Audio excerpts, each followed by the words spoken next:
Hermanos y hermanas, detengan todo en este preciso instante. Lo que estoy a punto de revelarles en los próximos minutos sacudirá cada fibra de su alma y cambiará para siempre la forma en que ven la fe, el perdón y la conexión directa con lo divino. Las manos de los más poderosos príncipes de la Iglesia comenzaron a temblar violentamente, no por la edad, no por el frío de los pasillos apostólicos, sino por el terror absoluto ante lo que acaban de descubrir. Un secreto tan explosivo, tan devastador, que podría fracturar en 1000 pedazos la institución más antigua de la humanidad. Y ustedes, queridos fieles, están a punto de ser testigos de esta revelación histórica que nadie, absolutamente nadie, imaginó que sucedería en nuestro tiempo. Pero antes de continuar, necesito que hagan algo por mí, por ustedes, por esta comunidad de buscadores de la verdad. Presionen ahora mismo ese botón rojo de suscripción que aparece debajo de este video. Activen la campanita de notificaciones porque lo que viene no querrán perdérselo. Dejen un comentario con su nombre y la ciudad desde donde nos están viendo para que podamos orar juntos por ustedes. Esto no es solo un video, es un testimonio, es historia viva desarrollándose ante sus ojos. Dense cuenta que están aquí no por casualidad, sino porque algo en su corazón los llamó a descubrir esta verdad. Roma, la ciudad eterna, descansa bajo el manto estrellado de la medianoche. Las calles empedradas guardan silencio. Los turistas duermen en sus hoteles, las fuentes susurran sus melodías nocturnas. Pero dentro de los sagrados muros del Vaticano, en lo más profundo de ese laberinto de historia y poder, se libra una batalla invisible que determinará el destino espiritual de más de 1.300 millones de almas. En su capilla privada de la Casa Santa Marta, alejado del protocolo y la pompa ceremonial, el Santo Padre no está rezando las oraciones habituales. Está escuchando. El silencio que lo rodea es denso, pesado, cargado con el peso de una decisión que ha mantenido oculta durante 6 largos meses. 6 meses de ayuno riguroso, de noches sin dormir, de reuniones clandestinas con un círculo pequeñísimo de teólogos lo suficientemente valientes, o quizás lo suficientemente locos, como para cuestionar lo que durante 2000 años nadie se atrevió a tocar. Sobre su escritorio de madera oscura, tallado hace siglos por artesanos cuyo nombre la historia olvidó, iluminado únicamente por la llama temblorosa de una vela de cera de abeja, descansa un documento. No es un documento cualquiera. Es el Directum Misericordiae, la misericordia directa, un decreto papal que, si se hace público, reescribirá por completo la narrativa de la confesión, del perdón, de la relación misma entre el hombre y Dios. Para el Santo Padre, este no es un acto de rebelión contra la tradición. Es, en sus propias palabras susurradas a la oscuridad de la capilla, un acto de arrepentimiento institucional, un reconocimiento de que quizás, solo quizás, la Iglesia en su deseo de proteger y ordenar la gracia divina, terminó encerrándola detrás de barreras burocráticas, de rituales que se volvieron más importantes que el mensaje, de puertas que Cristo nunca quiso que existieran. Y ahora, dense cuenta de esto, porque es crucial para entender lo que viene. Ese decreto está a punto de ser revelado al mundo. Pero antes de continuar con esta historia que los dejará sin aliento, necesito que tomen acción nuevamente. Si todavía no han dado like a este video, háganlo ahora. Ese simple gesto le dice al algoritmo que este contenido es valioso, que más personas necesitan verlo, que la verdad debe propagarse. Compartan este video con alguien que esté luchando con su fe, con alguien que se haya alejado de la Iglesia, con alguien que necesite escuchar que la misericordia de Dios no conoce barreras. Porque lo que estamos presenciando no es solo una noticia religiosa, es un terremoto espiritual cuyas réplicas sentiremos durante décadas. Ahora respiren profundo y prepárense, porque lo que viene los sacudirá hasta la médula.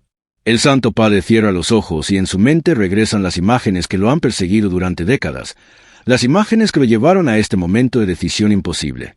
Ve una aldea remota en las montañas de Perú, tan aislada del mundo que sus habitantes deben caminar durante 3, 4, a veces 5 días por senderos que desafían a la muerte, bordeando precipicios donde un paso en falso significa caer al vacío, solo para encontrar a un sacerdote que puede escuchar sus pecados. Recuerda vívidamente, como si fuera ayer y no hace 40 años, a una anciana indígena arrodillada ante cuando era apenas un joven obispo recién ordenado. Sus lágrimas caían por su rostro arrugado como surcos profundos cavados en tierra seca por siglos de lluvia. Hablaba en quechua, una lengua ancestral que él apenas comprendía, pero entre sollozos y palabras entrecortadas alcanzó a escuchar 2 palabras que trascienden cualquier idioma, cualquier cultura, cualquier frontera humana. Pecado mortal. Esa mujer, esa hermana en Cristo cuyo nombre nunca supo, temía morir sin perdón porque ningún sacerdote en su región hablaba su idioma materno, porque la distancia geográfica era un abismo imposible de cruzar regularmente, porque la estructura eclesiástica que se suponía debía acercarla a Dios se había convertido en el muro más alto entre su alma arrepentida y la misericordia divina. Esa noche, en una pequeña habitación con piso de tierra, el joven obispo se hizo una pregunta que lo perseguiría el resto de su vida, una pregunta que ahora, sentado en el trono de pedo con el peso del mundo sobre sus hombros, finalmente puede intentar responder. La pregunta era devastadoramente simple pero teológicamente explosiva. ¿Negaría Cristo el perdón por la distancia geográfica o por el dialecto que uno habla? ¿Tenía la gracia infinita de Dios alguna barrera burocrática? ¿Tenía el cielo horario de apertura y cierre como una oficina gubernamental? ¿Dependía la salvación eterna de un alma del calendario de visitas de un sacerdote a aldeas remotas? Y ahora, hermanos míos, presten mucha atención porque aquí es donde la historia se vuelve absolutamente fascinante y aterradora al mismo tiempo. El sacramento de la confesión, también conocido como sacramento de la penitencia o reconciliación, no es simplemente una tradición católica bonita o una costumbre piadosa que se puede cambiar con facilidad. Es una doctrina fundamental, un pilar teológico que sostiene toda la estructura del perdón de pecados en la Iglesia católica. Fue definido formalmente, grabado en piedra doctrinal si quieren verlo así, como absolutamente esencial para el perdón de pecados graves por el mismísimo Concilio de Trento en el siglo XVI, en respuesta directa y combativa a la Reforma protestante de Martín Lutero. Para la teología católica tradicional, y esto es crucial que lo entiendan, el sacerdote en el confesionario no es simplemente un oyente compasivo, no es solo un consejero espiritual, no es meramente alguien que escucha tus problemas y te da ánimo. El sacerdote actúa, y esto está en latín en los documentos oficiales, in persona Christi capitis, en la persona de Cristo cabeza de la Iglesia. Es el instrumento visible de la gracia invisible de Dios, el médico del alma que ofrece diagnóstico preciso, consejo sabio, remedio específico que llamamos penitencia, y finalmente sanación completa que es la absolución. Entonces dens cuenta de la magnitud apocalíptica de lo que está por suceder. Abolir o hacer opcional el requisito de la confesión sacramental no es simplemente cambiar un párrafo en el Código de Derecho Canónico. No es actualizar una norma pastoral para adaptarse a los tiempos modernos. Es potencialmente, y uso esta palabra con todo su peso, socavar uno de los pilares fundamentales que han sostenido la estructura misma del sacerdocio católico y de la teología sacramental durante casi 500 años. Por eso, hermanos y hermanas, por eso exactamente les temblaban las manos a los cardenales cuando se enteraron. Y ahora llegamos al momento crítico, al punto de inflexión donde esta historia deja de ser una reflexión teológica privada y se convierte en una crisis institucional que amenaza con dividir a la Iglesia. Pero antes, necesito que se aseguren de estar completamente conectados con lo que está sucediendo aquí. Miren, si este vídeo los está impactando, si sienten que algo en su interior se está moviendo, si están experimentando emociones que no pueden explicar completamente, eso no es coincidencia. Es el Espíritu trabajando a través de esta narración. Así que nuevamente les pido, comenten abajo, díganme qué están sintiendo en este momento. ¿Esperanza? ¿Miedo? ¿Confusión? ¿Liberación? Sus palabras no solo me ayudan a mí, ayudan a otros que están viendo y leyendo los comentarios, sintiendo que no están solos en esta montaña rusa emocional. Al amanecer del día que cambiaría todo, la noticia comenzó a filtrarse por los pasillos apostólicos de Vaticano como un incendio incontrolable en un bosque seco después de meses sin lluvia. No fue una declaración oficial cuidadosamente orquestada por el Departamento de Comunicaciones del Vaticano. No fue una conferencia de prensa con traductores simultáneos y preguntas preaprobadas. Fue algo mucho más caótico, mucho más peligroso, mucho más incontrolable. Un correo electrónico anónimo, enviado desde un servidor interno del Vaticano cuya IP jamás pudo ser rastreada completamente, llegó a las bandejas de entrada de varias agencias de noticias católicas clandestinas, esos medios pequeños pero influyentes que operan en los márgenes del establishment eclesiástico. El asunto del correo era imposible de ignorar, imposible de no abrir inmediatamente. Decreto papal para abolir la confesión obligatoria. En cuestión de horas, no de días, la frase que se convertiría en el grito de batalla de esta revolución espiritual, directo a Dios, se volvió trending topic mundial en 17 idiomas diferentes. Desde Tokio hasta Buenos Aires, desde Lagos hasta Sydney, católicos de todas las edades, clases sociales y niveles de educación comenzaron a debatir, a discutir, a pelearse, a celebrar, a llorar por lo que esto podría significar.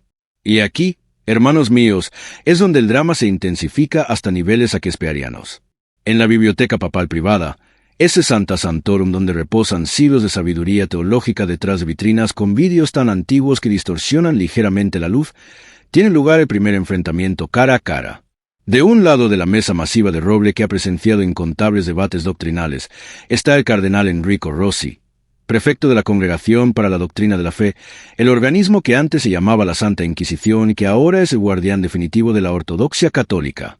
Su rostro, normalmente pálido por las largas horas dedicadas al estudio en bibliotecas sin ventanas, está ahora completamente blanco, casi traslúcido, con venas azules pulsando visiblemente en sus sienes. Su furia es tan intensa que solo el púrpura cardenalicio que viste, símbolo de su disposición a derramar sangre por Cristo, lo contiene de explotar completamente. Del otro lado, imperturbable como una montaña antigua que ha resistido 1000 tormentas, está el Santo Padre con las palmas de las manos cruzadas serenamente sobre la mesa, sus ojos reflejando no arrogancia sino una paz que desafía a toda lógica humana en medio de semejante huracán. Su santidad, la voz del cardenal Rossi tiembla como las cuerdas de un violín a punto de romperse. Es una mezcla volátil de respeto institucional forzado e indignación genuina que amenaza con desbordarse. Os imploro, y uso este verbo antiguo deliberadamente porque la gravedad de este momento lo requiere, os imploro en el nombre sagrado de Cristo que reconsideréis esta decisión antes de que sea demasiado tarde, antes de que el daño sea irreversible. Este decreto contradice abiertamente 2 milenios completos de enseñanza sagrada ininterrumpida. Pone en peligro mortal la esencia misma del sacerdocio católico. Para algunos será una invitación peligrosa a la presunción espiritual. Creerán que pueden perdonarse a sí mismos sin verdadero arrepentimiento, sin cambio real de vida. Para otros será una tentación a la desesperación. Se preguntarán si Dios realmente los escuchó, si su arrepentimiento fue suficiente, si están verdaderamente perdonados o solo se están engañando a sí mismos en una fantasía reconfortante pero falsa. La mirada del Papa no titubea ni por un instante. Sus ojos permanecen fijos en los del cardenal con una intensidad que no es de confrontación, sino de compasión profunda. Enrico, dice en voz baja, casi un susurro que contrasta dramáticamente con la tormenta emocional que reina en esa sala histórica, el verdadero fundamento de nuestra fe no es la institución que hemos construido a lo largo de los siglos, por venerable y necesaria que sea esa institución. El fundamento es Cristo mismo. Cristo crucificado y resucitado, Cristo que perdonó al ladrón en la cruz sin confesión formal, sin penitencia previa, sin mediación sacerdotal, simplemente porque ese hombre arrepentido reconoció quién era él. El tono del cardenal Rossi se vuelve más cortante, más afilado, y la formalidad ceremonial que caracteriza todas las interacciones vaticanas comienza a desmoronarse como un muro antiguo bajo el peso de emociones demasiado poderosas para ser contenidas. Está desmantelando. Su santidad no está reformando, está destruyendo un sacramento que fue establecido por el mismísimo Señor cuando, después de su resurrección, se apareció a los apóstoles en el cenáculo y les dijo claramente en Juan capítulo 20, versículo 23, cito textualmente, «A quienes les perdonéis los pecados, les serán perdonados, a quienes se los retengáis, les serán retenidos». Ahora, hermanos y hermanas que me están escuchando, quiero que se detengan un momento conmigo porque acabamos de llegar a un punto absolutamente crucial en esta narrativa. Hagan una pausa mental y pregúntense, ¿de qué lado están ustedes en este debate? ¿Con el cardenal que defiende la tradición milenaria, la estructura, la certeza de un perdón mediado sacramentalmente? ¿O con el Papa que busca eliminar barreras entre el alma arrepentida y la misericordia divina? No hay respuesta fácil, no hay respuesta obvia. Y esa es precisamente la razón por la cual este momento es tan explosivo, tan divisivo, tan peligroso para la unidad de la Iglesia. Y mientras ustedes reflexionan sobre eso, necesito que hagan algo más. Activen las notificaciones de este canal si aún no lo han hecho. Dense cuenta de que contenido como este, que profundiza en las crisis reales de fe que enfrentamos en nuestro tiempo, es cada vez más raro en una era de vídeos superficiales de 30 segundos. Al activar la campanita, se aseguran de no perderse ninguna actualización sobre este tema que seguirá desarrollándose en los próximos días y semanas. El Papa se levanta lentamente de su silla, cada movimiento deliberado y medido, y camina hacia la ventana alta de la biblioteca que da al patio de San Dámaso. La luz dorada de la tarde romana, esa luz única que ha inspirado a pintores durante siglos, inunda la habitación creando un contraste dramático entre luces y sombras. El mismo Cristo, dice el Papa sin volverse hacia el cardenal, su voz resonando suavemente contra las paredes cubiertas de libros antiguos, nos enseñó a rezar el Padre Nuestro directamente al Padre Celestial, sin intermediarios, sin burocracia celestial. Cristo rasgó el velo del templo. Enrico, ese velo que separaba el lugar santísimo donde habitaba la presencia de Dios del resto del mundo, lo rasgó de arriba a abajo en el momento de su muerte para que ningún hombre, ni siquiera un sacerdote, ni siquiera el sumo sacerdote, pudiera interponerse como barrera infranqueable entre el alma verdaderamente arrepentida y la misericordia infinita de nuestro Padre Dios. El cardenal Rossi da varios pasos rápidos hacia adelante, casi invadiendo el espacio personal del pontífice, violando todos los protocolos de etiqueta vaticana que normalmente son tan rígidos como el mármol de las estatuas que decoran estos salones. Su voz se quiebra, no de ira ahora, sino de una convicción apasionada que brota desde lo más profundo de su alma de pastor. La confesión sacramental, su santidad, y por favor escúcheme con el corazón abierto, no es solamente perdón transaccional, no es simplemente borrar pecados de una lista divina como si fuera contabilidad celestial. Es consejo espiritual personalizado, es dirección del alma por alguien capacitado y llamado por Dios para ese ministerio, es la sanación de una comunidad que ha sido herida y fragmentada por el pecado. Su santidad está quitando el cayado del pastor, está dejando que las ovejas vaguen solas por valles oscuros sin luz, sin guía, sin saber si realmente han sido perdonadas o si simplemente se están engañando a sí mismas con una falsa sensación de paz que no proviene de Dios sino de su propia psicología humana autocomplaciente. Finalmente el Papa se vuelve completamente hacia el cardenal y su mirada no refleja ira ni triunfalismo, sino una tristeza profunda, del tipo que solo puede sentir alguien que ama intensamente la institución que está desafiando y a la persona que tiene delante de él. No estoy destituyendo al pastor, amigo mío, y uso la palabra amigo deliberadamente porque a pesar de este desacuerdo fundamental seguimos siendo hermanos en Cristo. Lo estoy liberando de ser un guardián que controla el acceso a la misericordia, una posición que nunca debió existir, para que pueda volver a ser lo que Cristo llamó a los apóstoles a ser. Pastores que caminan junto al rebaño, que huelen a las ovejas como tantas veces he dicho, que conocen sus nombres y sus luchas, en lugar de juzgarlas desde lo alto de un trono inaccesible escondido detrás de una rejilla de confesionario. Un silencio tan denso que parece tener peso físico llena la biblioteca.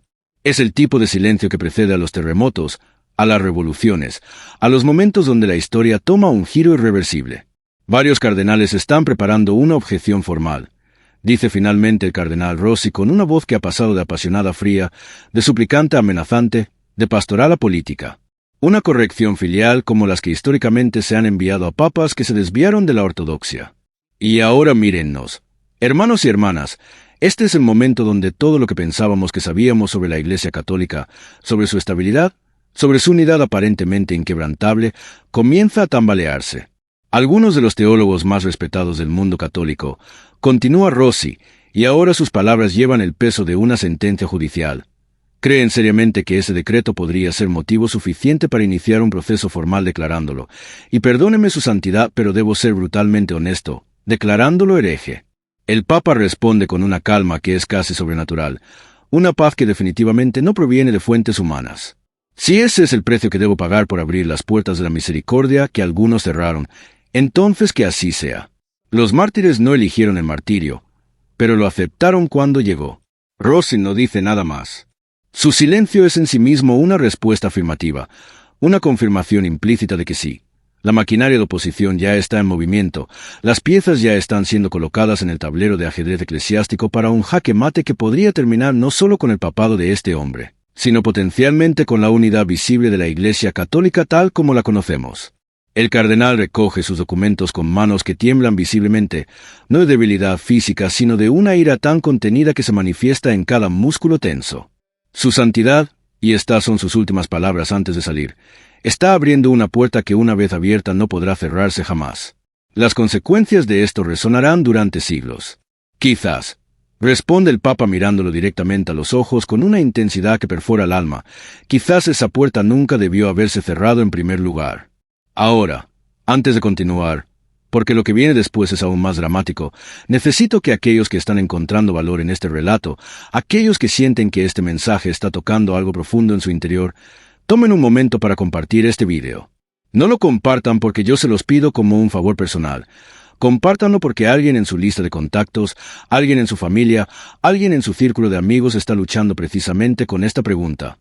¿Puedo hablar directamente con Dios o necesito un intermediario? ¿Es mi arrepentimiento suficiente o necesito que alguien me confirme que fui perdonado? Su acción de compartir podría ser exactamente lo que esa persona necesita escuchar hoy. Al cerrarse la pesada puerta de madera tallada de la biblioteca tras el cardenal Rossi, el eco de sus pasos alejándose por el pasillo de mármol resuena como el tic-tac de un reloj de cuenta regresiva. Friedrich, un miembro de la Guardia Suiza que ha estado apostado discretamente cerca de la puerta, observa cómo el cardenal no se dirige hacia su capilla privada para orar y reflexionar como sería de esperarse después de un encuentro tan tenso. No.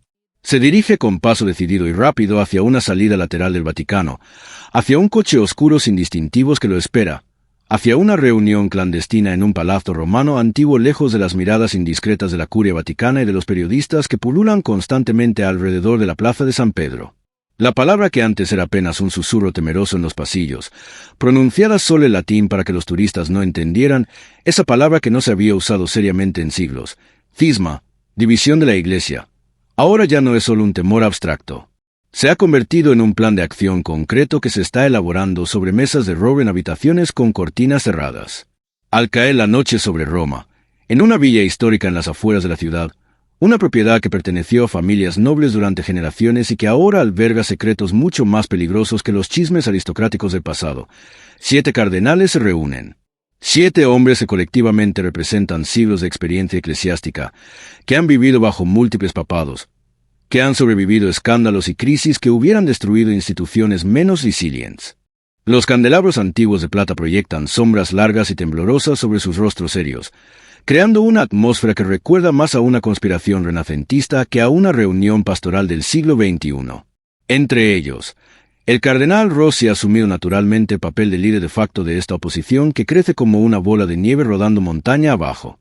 Las acciones del Santo Padre comienza vehementemente el cardenal Williams de Inglaterra, un hombre cuya pronunciación perfecta del latín revela décadas de educación en las mejores instituciones católicas, rayan peligrosamente la apostasía, en el abandono de la fe que hemos profesado durante 2000 años.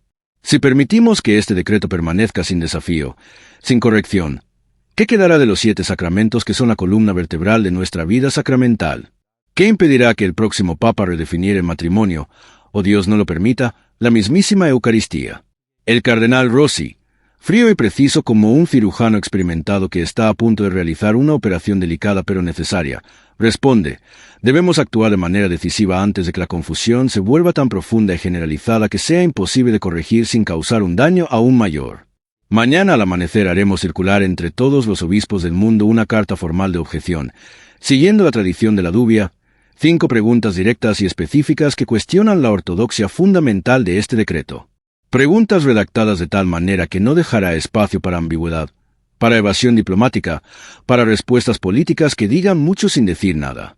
Y si su santidad se niega a responder estas preguntas claramente, o si responde de una manera que confirma nuestros peores temores, o si simplemente se retracta del decreto, entonces, y solo entonces, el cardenal San de China, un hombre cuyo rostro parece esculpido en granito por décadas de persecución comunista que lo obligaron a celebrar misas en cuevas oscuras y a ordenar sacerdotes en secreto bajo pena de muerte, completa la frase con una voz tan grave y resonante que hace que todos en la sala guarden silencio instantáneamente.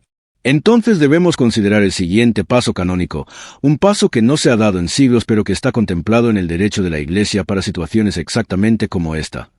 La convocatoria de un concilio imperfecto, un sínodo extraordinario de obispos y cardenales para juzgar formalmente si el pontífice romano está capacitado, está en sus facultades mentales y espirituales, está actuando dentro de los límites de la ortodoxia católica para continuar ocupando la silla de Pedro. Un silencio absolutamente surrealista, del tipo que precede a los desastres naturales, llena la sala. Todos los presentes son plenamente conscientes de la magnitud histórica de lo que acaban de proponer. No están hablando de una simple diferencia de opinión pastoral. Están hablando de un proceso que podría terminar con la deposición de un papa, algo que teóricamente es posible según algunos teólogos, pero que en la práctica no ha sucedido de manera formal y consensuada en toda la historia moderna de la Iglesia. La decisión está tomada sin necesidad de votación formal. Los rostros severos alrededor de la mesa lo dicen todo. El camino hacia el enfrentamiento directo, hacia la confrontación que podría dividir a la Iglesia en 2 o más fragmentos, ya ha sido trazado con tinta invisible pero indeleble. En ese preciso instante, como si el universo mismo estuviera conspirando para añadir drama a este momento ya de por sí cinematográfico, una joven secretaria, probablemente de unos 25 años, con el rostro completamente pálido y sin aliento después de correr por escaleras antiguas, irrumpe casi sin llamar en la habitación. violando todos los protocolos de estas reuniones secretas. En su mano tiembla una tableta electrónica. Eminencias, dice entre respiraciones entrecortadas, perdónenme por interrumpir, pero deben ver esto inmediatamente. No puede esperar ni un minuto más. Dirige la pantalla de la tableta hacia los cardenales. Las imágenes son algo borrosas porque están siendo transmitidas en vivo desde el teléfono móvil de alguien que claramente está en movimiento entre la multitud, pero lo que muestran es absolutamente claro e innegable. Es la plaza de San Pedro vista desde uno de sus extremos. La plaza, que normalmente a esta hora de la noche estaría prácticamente vacía excepto por algunos turistas rezagados tomando fotos nocturnas, está completamente llena. Y cuando digo llena no me refiero a cientos de personas. Me refiero a decenas de miles, posiblemente 100.000 o más almas, cada una sosteniendo una vela encendida creando un mar de luz que parece hacer que la plaza misma brille como si estuviera en llamas. Pero aquí viene lo verdaderamente impactante, lo que hace que incluso estos cardenales endurecidos por décadas de política eclesiástica se queden sin palabras. No es una manifestación de protesta, no hay pancartas furiosas exigiendo la renuncia del Papa, no hay gritos de indignación. Es todo lo contrario. Hombres y mujeres de todas las edades, desde ancianos que apenas pueden mantenerse de pie apoyados en bastones hasta bebés en brazos de sus madres, están arrodillados sobre las frías piedras de la plaza. Están cantando en voz baja, casi como un murmullo colectivo que se eleva hacia el cielo nocturno de Roma. Y los carteles que sostienen, escritos a mano en decenas de idiomas diferentes, dicen cosas como: gracias por liberar la misericordia de Dios, directo a Dios, directo a Cristo. Por fin puedo respirar espiritualmente. El cardenal Williams frunce el ceño profundamente, su rostro mostrando clara incredulidad mezclada con sospecha. Esto tiene que ser, dice con voz que busca certeza pero que traiciona duda, una manifestación cuidadosamente orquestada por el equipo de comunicaciones del Vaticano, propaganda moderna usando redes sociales y movilización coordinada para crear la ilusión de apoyo popular masivo. Pero el cardenal González de México, un hombre que ha pasado décadas trabajando en las barriadas más pobres de Ciudad de México, que conoce el pulso de la gente común de una manera que estos académicos encerrados en bibliotecas vaticanas nunca podrán, niega lentamente con la cabeza. Su mirada permanece fija en la pantalla como si estuviera viendo un fantasma, como si estuviera presenciando algo que desafía toda su comprensión de cómo funciona la Iglesia. No. Susurra, y su voz apenas es audible en la sala, pero carga con ella el peso de una verdad innegable. Mi teléfono móvil, continúa con voz que se vuelve más fuerte conforme habla, no ha dejado de sonar ni vibrar durante las últimas 6 horas. Son llamadas y mensajes de sacerdotes que trabajan en los barrios marginales más pobres y olvidados de Ciudad de México, de las aldeas indígenas más remotas de Chiapas y Oaxaca, donde llegan una vez al año si tienen suerte. Me dicen algo que francamente no puedo creer, pero que se están repitiendo en docenas de lugares simultáneamente. Personas que abandonaron completamente la Iglesia hace 20, 30, incluso 40 años, que juraron nunca más poner un pie en un templo católico después de ser heridos por sacerdotes insensibles o escandalizados por la hipocresía institucional. Están regresando. Y aquí, hermanos y hermanas que están siguiendo esta historia conmigo, necesito que se detengan y reflexionen sobre la magnitud de lo que acaba de ser revelado. Porque lo que el cardenal González está describiendo no es un fenómeno pequeño o aislado. Es un movimiento masivo de almas que pensábamos perdidas para siempre, que habían construido muros tan altos alrededor de sus corazones heridos que parecía imposible que alguna vez volverían. Y sin embargo, una sola declaración, un solo decreto papal, ha derribado esos muros en un instante. ¿No es eso precisamente lo que Cristo vino a hacer? ¿No dijo el que vino a buscar y salvar lo que estaba perdido? Si están sintiendo algo en este momento, si su corazón está siendo tocado por esta narrativa, les pido que dejen un comentario compartiéndome qué están experimentando. ¿Alguna vez se alejaron de la Iglesia y sintieron que no podían regresar? ¿Conocen a alguien en esa situación? Sus historias importan. Sus experiencias son parte de esta conversación más grande sobre cómo la Iglesia se relaciona con las almas heridas. No están regresando para formar filas en los confesionarios. Continúa el cardenal González con lágrimas comenzando a formarse en sus ojos cansados. Están regresando para arrodillarse ante el Santísimo Sacramento, para llorar, para rezar directamente, para hablarle a Dios como nunca se atrevieron antes porque siempre sintieron que necesitaban un intermediario que los aprobara primero. Me dicen que por primera vez en décadas, en algunas áreas por primera vez en sus vidas enteras, realmente creen, no solo esperan o desean, sino genuinamente creen con fe sólida, que Dios los escucha directamente, que no hay barrera, que no hay burocracia celestial, que la línea de comunicación entre su corazón arrepentido y el corazón misericordioso del Padre está completamente abierta. Después de estas palabras, nadie en esa sala habla. Los 7 príncipes de la iglesia, hombres acostumbrados a dar órdenes que son obedecidas por millones, hombres que han redactado documentos que afectan doctrinas que duran siglos, se quedan mirando la pantalla de esa tableta como si estuvieran contemplando un milagro que no pueden explicar con sus categorías teológicas cuidadosamente construidas. Un terror frío, existencial, completamente inesperado se apodera de ellos porque finalmente comprenden algo que cambia toda la ecuación de su oposición planeada. Lo que ellos pensaron que sería una batalla teológica ordenada, una guerra de documentos en latín y citas de concilios antiguos y referencias al derecho canónico, librada en salas de conferencias con aire acondicionado entre académicos que hablan el mismo lenguaje técnico, se ha transformado en algo muchísimo más peligroso, muchísimo más incontrolable, muchísimo más impredecible, una guerra por el alma misma del pueblo de Dios. Y en esa noche romana, mientras las estrellas brillaban sobre la ciudad eterna indiferentes a los dramas humanos que se desarrollaban bajo ellas, esos 7 cardenales comprendieron con un escalofrío que recorrió sus espinas dorsales que su verdadero adversario, su verdadero desafío, no estaba sentado en el trono de Pedro redactando decretos revolucionarios. Estaba arrodillado en la plaza de San Pedro con una vela en la palma de la mano, llorando lágrimas de liberación, cantando himnos de gratitud, experimentando algo que ningún documento teológico puede controlar ni ninguna estrategia política puede detener, un encuentro personal directo con la misericordia de Dios. Los 7 cardenales, esos arquitectos de una contraofensiva canónica que apenas hace una hora parecía inevitable y bien planificada, se quedaron contemplando esa pantalla como si estuvieran mirando hacia un abismo. Ese mar de luz parpadeante en la plaza de San Pedro no era teatro político ni manipulación mediática. Era algo mucho más antiguo y mucho más poderoso. Era el movimiento espontáneo del espíritu entre la gente común, un río de fe que había sido represado durante siglos por estructuras y requisitos y protocolos, y que ahora, con una sola palabra del Papa, había roto todas sus barreras y fluía libremente. Y ahora llegamos al momento culminante de esta historia extraordinaria, al punto donde todo lo que hemos estado construyendo durante estos minutos alcanza su clímax emocional y teológico. El Santo Padre, mientras sus opositores se reunían en secreto y las multitudes se congregaban espontáneamente en la plaza, no estaba planeando estrategias de contraataque ni preparando documentos de defensa.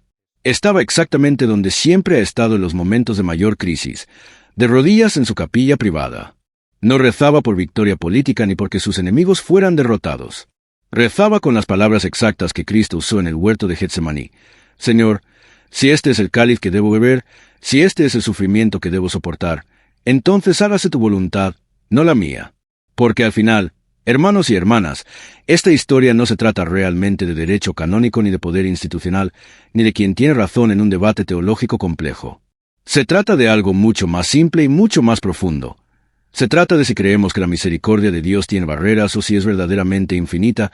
Se trata de si nuestra relación con nuestro Padre Celestial requiere intermediarios obligatorios o si podemos acercarnos directamente con corazón arrepentido. Se trata de si la Iglesia existe para servir a las personas acercándolas a Dios o si las personas existen para servir a las estructuras de la Iglesia. Y ahora la pregunta final que los dejo reflexionando, la pregunta que determinará no solo cómo entienden esta historia sino cómo viven su propia fe. Si mañana despertaran y este decreto fuera completamente real, si la confesión sacramental siguiera existiendo como un regalo hermoso pero ya no como un requisito absoluto obligatorio para el perdón, ¿qué sentirían? ¿Sentirían alivio? Liberación, la alegría de saber que pueden hablar directamente con Dios en cualquier momento? ¿O sentirían terror, abandono, el vértigo de no tener esa voz sacerdotal diciéndoles con certeza, ¿te absuelvo? Compartan su respuesta en los comentarios porque sus palabras podrían ser exactamente lo que otra persona necesita leer hoy.